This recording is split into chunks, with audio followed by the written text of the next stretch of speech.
কবি শক্তি চট্টোপাধ্যায়ের লেখা কবিতা অবনী বাড়ি আছো?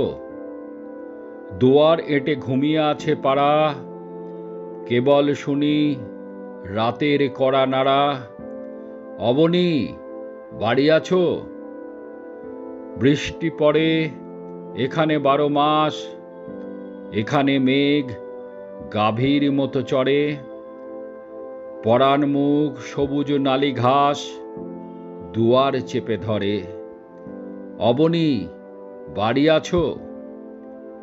আদেক লীন হৃদয় দূরগামী, ব্যথার মাঝে ঘুমিয়ে পড়ি আমি। সহসা শুনি রাতের কড়া নাড়া। অবনী বাড়ি আছো?